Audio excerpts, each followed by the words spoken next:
Hello! ரம பூ போட்டு அனைவரும் ஆரோக்கியமாக, சந்தோஷமாக, நிம்மதியாக இருப்பீர்கள் என்று நம்புகிறேன். இப்போது அடுத்த பகுதி பார்ப்போம்.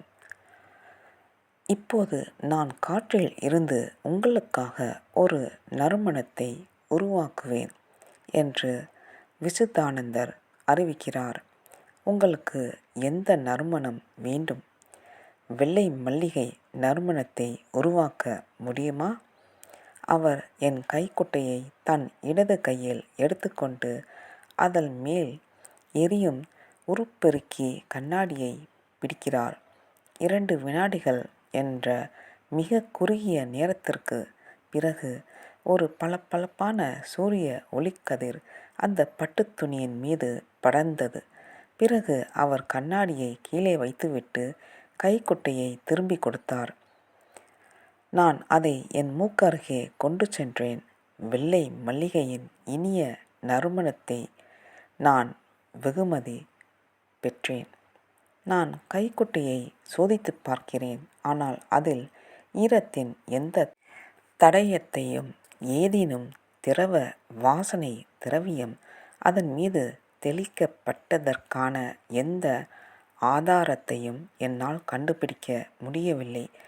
நான் குழப்பமடைந்து அந்த முதியவரை ஓரளவு சந்தேகத்துடன் பார்க்கிறேன்.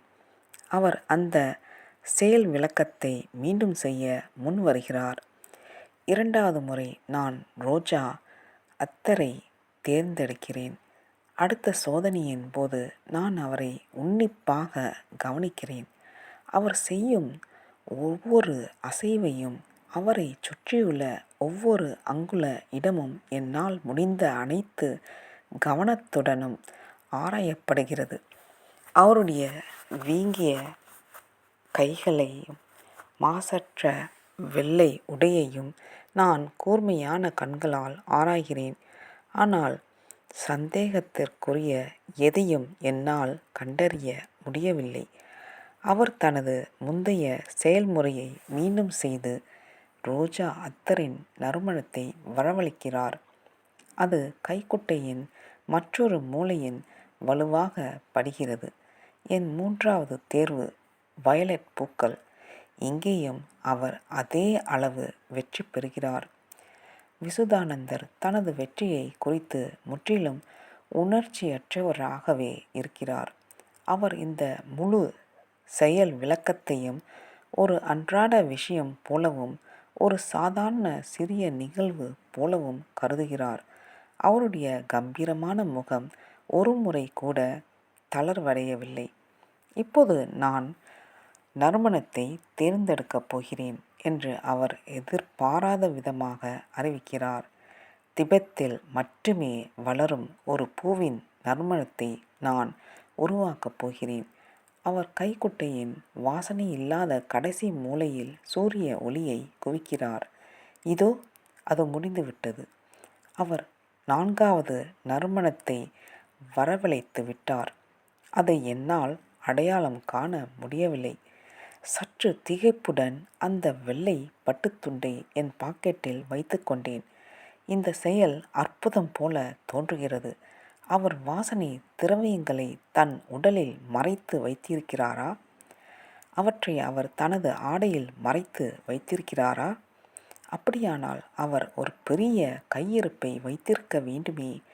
ஏனென்றால் நான் பேசும் வரை அவர் எந்த நறுமணத்தை தேர்ந்தெடுப்பேன் என்பது அவருக்கு தெரிந்திருக்க வாய்ப்பில்லை. அவருடைய எளிய ஆடையில் தேவையான அளவு பெரிய கையிருப்பை வைத்திருக்க முடியாது. தவிர அவருடைய கைகள் ஒரு முறை கூட அவருடைய ஆடையின் மடிப்புகளுக்குள் மறையவில்லை. உருப்பெருக்கி கண்ணாடியை பரிசோதிக்க அனுமதி கேட்கிறேன். பிந்தையது ஒரு சிறிய கம்பி கைப்பிடியுடன் கூடிய கம்பி சட்டத்தில் பொருத்தப்பட்ட ஒரு சாதாரண உருப்பெருக்கி கண்ணாடி என்பது தெரிய வருகிறது.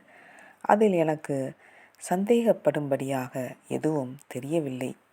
விசுதானந்தா என்னால் மட்டுமல்லாமல் எங்களை சுற்றியுள்ள அரை டஜன் சீடர்களாலும் கண்காணிக்கப்படுகிறார் என்ற வகையில் ஒரு கூடுதல் பாதுகாப்பு உள்ளது. அந்த பண்டிதர் அவர்கள் அனைவரும் எந்த விதிவிலக்குமின்றி உயர் அந்தஸ்து, நல்ல கல்வி மற்றும் பொறுப்புள்ள மனிதர்கள் என்று ஏற்கனவே என்னிடம் தெரிவித்துள்ளார். சம்மோகனம் ஒரு சாத்தியமான விளக்கத்தை அளிக்கிறது. இந்த விளக்கத்தின் மதிப்பை எளிதில் சோதித்து பார்க்கலாம். நான் என் இருப்பிடத்திற்கு திரும்பியதும் அந்த கைக்குட்டையை மற்றவர்களிடம் காட்டுகிறேன். விசுதானந்தா எனக்கு காட்ட வேண்டிய மற்றொரு இன்னும் பெரிய அதிசய செயல் ஒன்று உள்ளது. இருப்பினும் அதை அவர் அரிதாகவே செய்கிறார். இந்த இரண்டாவது செயலுக்கு அவருக்கு கடுமையான சூரிய ஒளி தேவை என்று அவர் என்னிடம் கூறுகிறார். இப்போது சூரியன் மறைகிறது. மாலை நெருங்கிவிட்டது. எனவே வாரத்தின் ஒரு பிந்தைய நாளில் நண்பகலில் நான் மீண்டும் வர வேண்டும். அப்போது அவர் இறந்தவர்களுக்கு தற்காலிகமாக உயிரை மீட்டளிக்கும் தனது அற்புதமான செயலை காண்பிப்பார். நான் அவரை விட்டு பிரிந்து வீட்டிற்கு செல்கிறேன். அங்கு அந்த கைக்குட்டையை 3 பேரிடம் காட்டுகிறேன். அது இன்னும் அந்த வாசனை திரவியங்களின் வலுவான தடயங்களை கொண்டிருப்பதாக அவர்கள் ஒவ்வொருவரும் காண்கிறார்கள்.